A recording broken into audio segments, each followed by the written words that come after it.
Que le Seigneur vous bénisse, que le Seigneur vous garde. Alléluia. Comme la parole de Dieu nous dit, qu'il vous donne un esprit de révélation. Alléluia. Et des oreilles surtout pour entendre et un cœur pour comprendre. Parce que tout vient de Dieu. Vous savez que le Seigneur, à Pharaon, eh bien, il lui a endurci le cœur. Le Seigneur a dit, je ferme les yeux du monde afin qu'ils ne puissent voir et aussi leurs oreilles. Parce qu'ils ne m'appartiennent pas, parce qu'ils ne veulent pas faire ma volonté. Mais le Seigneur a dit, vous, eh bien, qui m'appartenez, qui êtes mes élus, eh bien, je vous ai donné des oreilles pour entendre. Alléluia. Et vous comprenez les mystères du royaume des cieux. Alléluia. Ce soir, j'aurais voulu vous parler du nom du Christ, le nom du Seigneur, Jésus, Yeshua Messia, en hébreu, qui signifie Dieu sauveur. Alléluia. Dieu l'éternel sauveur. Parce que Dieu est venu en Christ, car Dieu était en Christ, 2 Corinthiens 5, 19, et il est venu nous sauver, il est venu nous retirer du monde, on ne fait plus partie du monde, c'est ce qu'il nous dit le Seigneur. C'est pour ça que, eh bien, on ne marche pas avec le monde, et le monde nous haït. Le Seigneur dit, si vous étiez du monde, alors le monde vous écouterait, et le monde vous aimerait. Vous savez, je regardais l'autre jour, on voit qu'il y a le président Jimmy de Vie et Lumière, eh bien il a reçu la Légion d'honneur, hein, la Légion d'honneur, eh bien par les dirigeants de ce monde, c'est-à-dire par le président de la République, par ses représentants. Donc il a reçu la Légion d'honneur et il a été acclamé, voyez-vous. Mais quand Jésus est venu, le Seigneur dit dans sa parole, vous aurez des tribulations dans le monde, et le monde aime ce qui lui appartient. Et le Seigneur dit, celui qui reçoit du monde, eh bien, des courbettes et des acclamations, le Seigneur dit, c'est à cela qu'on reconnaît les faux prophètes. Et ça, c'est écrit dans la parole du Seigneur, et ça, je ferai une petite vidéo sur ça. Voyez-vous? Et nous voyons que les gens du monde, comme George Bush, tout ça, eh bien, ils ont été élus au gouvernement par les églises évangélistes américains, dont Vie et Lumière fait partie, et dont Vie et Lumière, eh bien, est rattaché au monde, et ils marchent d'une manière que Dieu ne veut pas, mais que le monde veut, parce que ces gens-là plaisent au monde, et on leur donne des légions d'honneur, voyez-vous. Et même George Bush, eh bien, c'est un président américain qui est aussi protestant, et comme les protestants, eh bien, ils ont voté pour lui, il a mis des membres du protestantisme au gouvernement, c'est-à-dire pentecôtistes, Assemblée de Dieu, toutes ces églises américaines, dont les Vie et Lumière fait partie, eh bien, en George Bush, il a mis tous ces gens-là au pouvoir. Voyez-vous, on ne peut pas gouverner ce monde qui est contre Dieu, être l'ami du monde, le gouverner, alors que Jésus a vaincu le monde. Prenez courage, j'ai vaincu le monde, alléluia. Est-ce que c'est ce que le Seigneur Jésus-Christ, eh bien, dit dans sa parole? Mais je ferai une petite vidéo là-dessus, si vous voulez bien, si le Seigneur permet, parce que tout vient du Seigneur, alléluia. Mais là, ce soir, je voulais vous parler, eh bien, du nom de Jésus-Christ. La parole de Dieu nous dit que ce nom-là, il est au-dessus de tout nom qu'on puisse nommer. Et qu'il n'y a pas d'autre nom qui a été donné parmi les hommes par laquelle on doit être sauvé. Alors, je voudrais vous dire que s'il y avait 3 dieux, eh bien, comme les trinitaires, eh bien, ils ont 3 dieux, 3 personnes distinctes. Distinct, ça veut dire ce qui ne se ressemble pas, il y a une distinction de personnes, c'est un peu comme le blé, l'orge et le maïs, ce sont des graines, hein, on les appelle des graines, mais ce n'est pas les mêmes graines, elles sont distinctes. Et bien là, c'est pareil, hein, là, la religion catholique est pleinement accomplie dans le protestantisme qui défend farouchement la doctrine du pape et de Constantin. Mais nous défendons la parole de Dieu, que le Seigneur, lui, vient de Jérusalem et le salut vient des Juifs. Alléluia. Et là, je voulais parler de son nom. La parole de Dieu nous dit, il n'y a pas d'autre nom que le nom du Christ qui a été donné parmi les hommes par laquelle on doit être sauvé.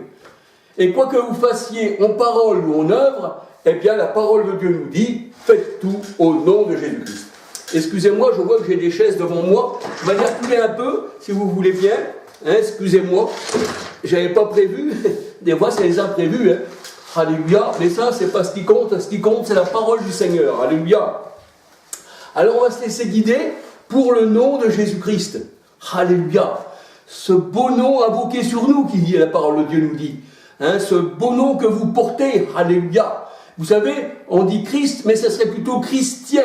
C'est ça, hein, on dit chrétien, mais ça c'est encore écorné, ça vient encore de la Trinité catholique, mais le vrai nom, eh bien, on dit c'est chrétien, comme on appelait les personnes Christian, voyez-vous, Christ. Ça, le Christian, ça vient du dérivé de Christ. Christian, chrétien, voyez-vous, c'est ça, la vraie parole. Un Christien, il appartient au Seigneur et le Christ le tient. Alléluia, amen.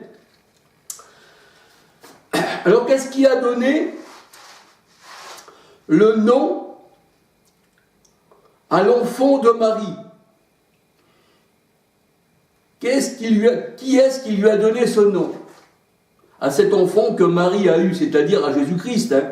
C'est écrit dans la parole de Dieu, dans Luc 2, 21. Luc 2, 21.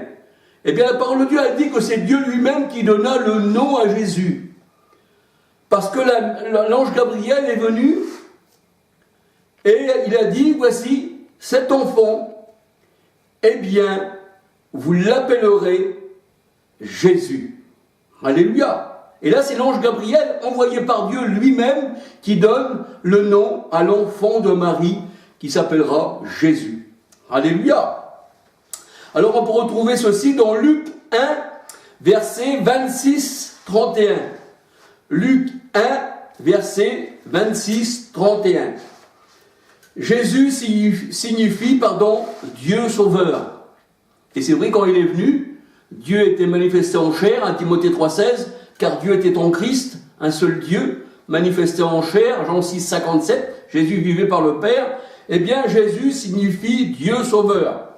Matthieu 1, verset 21-23. Jésus signifie Dieu sauveur. Alléluia. Alors la parole de Dieu nous dit que le nom de Jésus est le nom même du Père.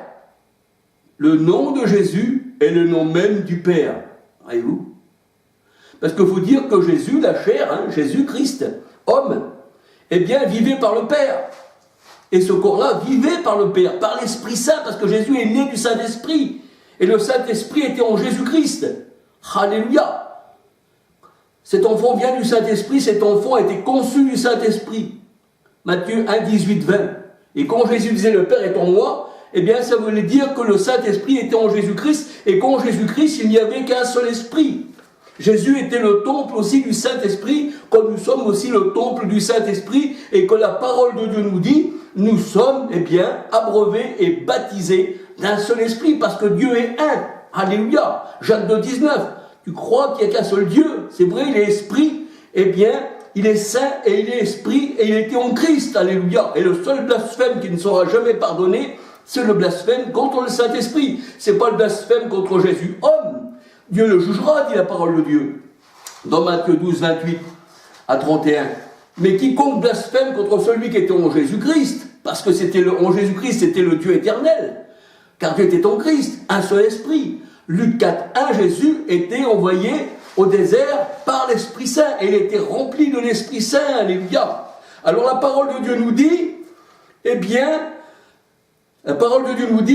dans Proverbe 30, verset 4, connais-tu son nom et le nom de son fils? Connais-tu son nom et le nom de son fils? Le sais-tu? Alléluia. Là, le Seigneur pose une question. Proverbe 30, verset 4. Le sais-tu? Voyez-vous, il y a beaucoup de personnes qui disent connaître le Seigneur, mais qui ne connaissent pas le nom de l'Éternel. Alléluia. Jésus disait que le Père était en lui. Jean 14, 7 à 10. Jean 14, 7 à 10, Jésus disait, le Père est en moi. Et il disait à Philippe, et maintenant, Philippe, tu le vois et tu le connais. Ésaïe 9, 5, un enfant nous est né, on l'appellera Père éternel. Alléluia. Jésus disait que le Père était en lui. Et que lui et le Père ne fait qu'un seul Dieu. Le Seigneur, il n'a pas dit, je suis uni au Père. Mais il dit, moi et le Père, on est un. Alléluia. Parce que je vis par le Père. Parce que le Père qui est esprit vit en moi. Ce corps de chair qu'on appelle fils vit par l'Esprit qui est Père de toutes choses. Alléluia. Et ça veut dire que s'il est le Père de Jésus-Christ, le Saint-Esprit, homme de chair, qui me forma un corps, eh bien ça veut dire aussi qu'il est notre Père. C'est pour ça que la parole de Dieu nous dit que, eh bien, le Fils et nous-mêmes, nous sommes tous unis d'un seul, en tant que chair, mais en tant qu'esprit, Jésus et Emmanuel, Dieu avec nous, alléluia. Parce que ce corps-là vivait par l'Éternel, alléluia. Jésus s'est donné par l'Esprit éternel, Hébreux 9, 14. Et là, eh bien, Jésus disait, Jean 10, 30, moi et le Père, un seul Dieu, alléluia. Et on voit que Jésus n'était pas deux personnes distinctes avec son Père, mais il vivait, eh bien, par le Père, Jean 6, 57. Il est bon de le rappeler, alléluia. Et il est logique que Dieu ne change pas de nom lorsqu'il se manifeste dans la chair. 1 Timothée 3, 16. Il ne change pas de nom. C'est pas parce que Dieu prend chair, Jean 1, 14, la parole a été faite chair, parce que la parole c'est aussi Dieu. Alléluia. 1 Timothée 3, 16, Dieu a été manifesté en chair. Eh bien, ce Dieu sauveur, là, eh bien, il ne change pas de nom, alléluia. C'est ce qu'on dit, Dieu sauveur, Jésus sauve. Qu'il soit en chair, qu'il soit esprit, voyez-vous, qu'il se manifeste dans la chair, ou qu'il soit esprit, à la manière qu'il est en nous. Ah, nous sommes tous abreuvés d'un seul esprit. Là, on ne le connaît plus selon la chair, de Corinthiens 5, 16, mais il est en nous. Eh bien, il s'appellera toujours, eh bien, Jésus, Dieu sauveur, l'Éternel sauveur. Alléluia. Et la parole de Dieu nous dit, eh bien, que les vrais adorateurs adorent Dieu en esprit et en vérité. Et Jésus se faisait adorer, bien qu'il était fils. Pourquoi? Parce que en lui, Jean 6, 57, il y avait le Père. On n'adorait pas le corps de Jésus qui était fils, parce que ça voulait dire c'était la chair, mais on adorait celui qui était en Christ, de Corinthiens 5, 19, par laquelle Jésus vivait. Eh bien, on adorait le Père à travers Jésus-Christ. Alléluia. Et là, eh bien, Dieu qui est esprit, eh bien, donne son nom à son Fils. Et la parole de Dieu nous dit, car Dieu était en Christ. Alléluia. Réconciliant le monde, eh bien, avec lui-même. Alléluia. Et c'est pourquoi aussi Dieu l'a souverainement élevé. Voyez-vous, c'est Dieu qui élève, car aussi Dieu l'a souverainement élevé et lui a donné le nom qui est au-dessus de tout nom. C'est-à-dire l'Éternel a donné son nom à son Fils, c'est-à-dire à cette chair qu'il appelle son Fils. Alléluia. En Jésus-Christ, alléluia. Philippiens 2, versets 9, 10, 11. Philippiens 2, versets 9, 10, 11. Dieu lui a donné le nom qui est au-dessus de tout nom, afin qu'au nom de Jésus-Christ, tout genou fléchisse, sur la terre, sous la terre, dans les cieux et dans tout l'univers. Alléluia. Philippiens 2, versets 9, 10, 11. Alors le Seigneur Jésus lui-même dit qu'il est venu au nom de son Père. Je suis venu au nom de mon Père. Mais si quelqu'un vient en son propre nom, avec un autre nom, le Seigneur a dit, vous allez l'accepter. Voyez-vous, Constantin, il est venu en son propre nom. Le pape, il est venu en son propre nom. Martin Luther, il a fait une religion, il est venu en son propre nom. Voyez-vous, vous l'avez accepté. Mais le Seigneur a dit, moi je viens au nom de mon Père, on va me rejeter. Voyez-vous, et on va même se regarder ce nom-là comme infâme, bien qu'on se dise du Seigneur. Alors Jésus dit, je suis venu au nom de mon Père. Jean 5, 43. Jean 5, verset 43. Jésus disait, j'ai fait connaître ton nom aux hommes. J'ai fait connaître, Éternel, ton nom aux hommes. Que tu m'as donné, c'est-à-dire les apôtres. Les hommes que tu m'as donnés, c'était les apôtres. J'en parle dans mes autres vidéos. Alléluia, que c'était les apôtres. Eh bien, que l'Éternel avait donné à Jésus. C'est pour ça qu'il y avait les 12 apôtres qui représentaient aussi, eh bien, un peu comme les 12 tribus d'Israël. C'est ce qu'on retrouve dans l'Apocalypse à la fin. Eh bien, que la ville, elle avait le nom des 12 apôtres et les 12 noms des 12 tribus d'Israël. Alléluia. Ce qui faisait les 24 vieillards dans l'Apocalypse. Alors, on voit dans la parole de Dieu que Jésus disait, j'ai fait connaître ton nom aux hommes, ces hommes que tu m'as donnés, Père Saint. Je les ai gardés en ton nom. Alléluia. En ton nom que tu m'as donné. Jean 17, versets 6, 11, 12. Jean 17, versets 6, 11, 12. Matthieu 28, 19 nous dit, c'est Jésus qui parle, il y a de cela 2000 ans, à ses apôtres. Jésus avait commandé de faire de toutes les nations des disciples et disait à ses apôtres, baptisez-les au nom du Père, du Fils et du Saint-Esprit. Et là nous voyons que c'est écrit au singulier. Père, Fils, Saint-Esprit, c'est écrit au singulier. Mais vous allez me dire, les apôtres auraient peut-être pu baptiser au nom du Père, du Fils et du Saint-Esprit. Mais là, je vous mets au défi que vous ne trouverez jamais dans la parole de Dieu qu'il y a seulement un apôtre qui aurait baptisé au nom du Père, du Fils et du Saint-Esprit. Ça n'existe pas dans la parole de Dieu. Ça existe dans l'Église catholique, ça existe dans les églises évangéliques, mais un autre évangile, comme disait Paul, avec un autre Jésus et un autre esprit, oui, ça c'est de la folie. Eh bien là, ça existe dans la folie. Père, Fils, Saint-Esprit, je te baptise au nom du Père, et au nom du Fils, et au nom du Saint-Esprit. Mais ça, ce ne sont pas des noms, ce sont les attributs de Dieu. Père et Fils, Dieu et Fils, il s'est manifesté dans la chair, hein, et il est Esprit, alléluia. Et il est Saint, et il est Esprit, alléluia. Mais là, comme nous voyons que les apôtres ont baptisé, ils ont tous baptisé au nom de Jésus-Christ. Quoi que vous fassiez en parole ou en œuvre, Colossiens 3,17, faites tout au nom du Seigneur Jésus-Christ, alléluia. Parce qu'il n'y a pas d'autre nom qui nous a été donné par lequel nous devrions être sauvés. Acte 4,12, alléluia. Alors c'est vrai que Matthieu 28, 19, il n'y a pas un apôtre qui a baptisé dans cette formule. Ça, ce sont les païens qui ont mal compris la chose, parce que le Seigneur, il leur a donné un esprit d'égarement. 2 Thessaloniciens 2, versets 10, 11, il dit, je vous ai donné un esprit d'égarement pour qu'ils croient en mensonge. Et comme vous êtes dans l'égarement, que vous avez un esprit d'agitation, vous tombez par terre, Deutéronome 28, 28, eh bien, le Seigneur vous a donné un esprit d'égarement pour que vous croyiez au mensonge. Tandis que les apôtres, eh bien, eux, baptisaient au nom de Jésus-Christ. Alléluia. Mais ça, c'était encore sous la loi. Acte 10, verset 48. Voyez-vous, là, on parle d'être baptisé au nom de Jésus-Christ. Acte 10, 48. Acte 8, 16. Là, il n'y a pas de Père, Fils, Saint-Esprit. Acte 8, 16. C'est ce qu'ont baptisé les disciples, alléluia. Acte 19, verset 5. Acte 19, verset 5. Alléluia. Acte 22, verset 16. Acte 22, verset 16. Alors je vais vous dire, est-ce que les disciples étaient-ils désobéissants en baptisant au nom de Jésus? Eh non, ils avaient compris que Père, Fils, Saint-Esprit portaient un seul nom, Jésus-Christ.